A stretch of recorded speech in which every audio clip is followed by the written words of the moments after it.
जहां तक बात है कि इस बिल को लेकर के कमोबेश तमाम विपक्षी दलों ने एक आध को छोड़ दें तो नजरिया अपना बदला नहीं है। इसलिए हम में से कई दल, चाहे डीएमके हो, राष्ट्रीय जनता दल हो, वो सुप्रीम कोर्ट भी गए और रिपील के लिए कहा कि ये एंटी पुअर है, एंटी फार्मर है।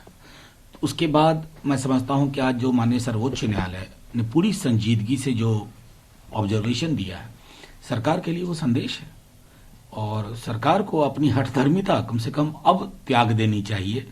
और मैं समझता हूं कि तभी इसका निदान है, अन्यथा पूरी दुनिया में यह मैसेज जा रहा है कि एक लोकतांत्रिक सरकार लोकतांत्रिक आंदोलनों की समझ की उनके अंदर गुंजाइश नहीं है। लेकिन सर जो बैठक होगी, जो रणनीति होना है, उसका क्या रूपरेखा हो सकता है? देखिए, रणनीति तो साफ है ना। जो किसान सड़कों पर कर रहे हैं उनकी आवाज बनने की हम कोशिश करेंगे संसद में। उनका जो संदेश है वो सरकार पर तक फिर पहुंचाना चाहेंगे।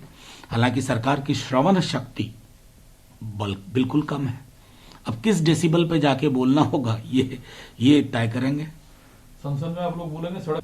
देखिए, एक बात जान लीजिए, सड़क पे किसान कर रहे हैं और इस आंदोलन का मिजाज है।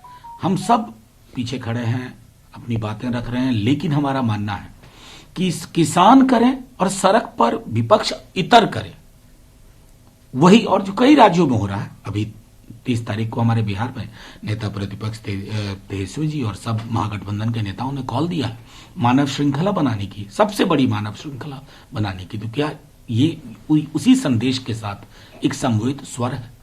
दूसरा सर जो आज का, उसमें आप क्या देखते हैं? सरकार के लिए क्या है, किसान के लिए क्या है, जो सड़क जाम है उसके लिए क्या है, जिन किसानों की जान जा रही है, इन सारी बातों को समाहित करते हुए एक लाइन में कहूंगा सर, माननीय कोर्ट ने कहा whether you will do it और वी डू इट, आप करेंगे या हम करें।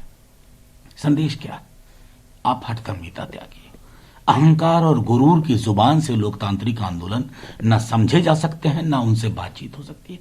संदेश क्या है जो हम आप लोगों के माध्यम से लगातार कह रहे हैं? वार्तालाप करिए, एकालाप नहीं करिए। क्या माननीय सर्वोच्च न्यायालय को नहीं पता है कि पूस की सर्द रात में लाखों लोग अगर इन बॉर्डर्स पर बैठे हुए हैं तो वो चांद नहीं मांग रहे हैं, अपना हक, अपना खेत सुरक्षित रखना चाहते हैं। और जो कमेटी बनाने की बात है, जो सुप्रीम कोर्ट एक कमेटी फॉर्म करने की बात कह रही है, उसको लेकर इस किसानों में तो एक राय नहीं है फिर इस बात को। देखिए, मेरा सीधे तौर पे मानना है कि कल संभवतः माननीय सर्वोच्च न्यायालय का फैसला है।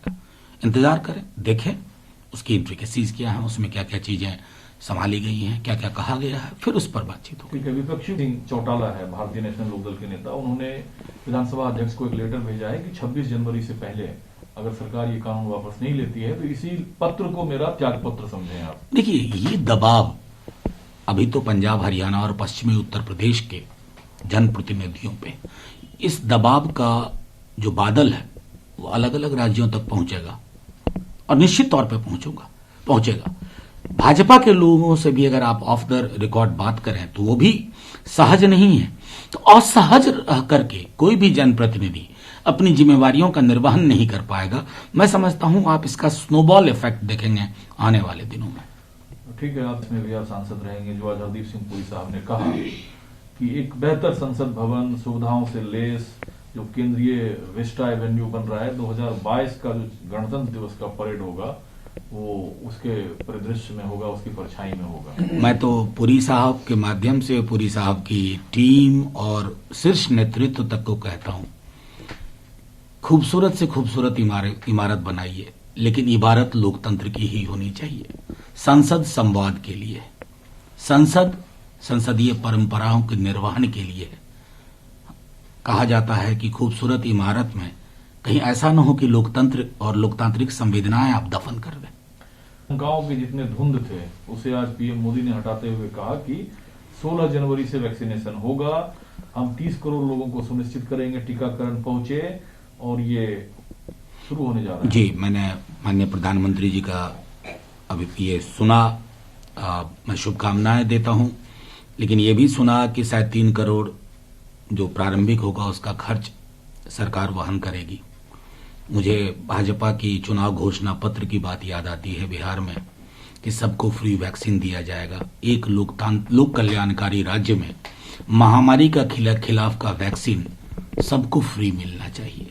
ये हमारा एक स्टेटेड पोजीशन है और मैं समझता हूं इसी दृष्टिकोण से केंद्र और राज्य की सरकारों को विचार करना चाहिए।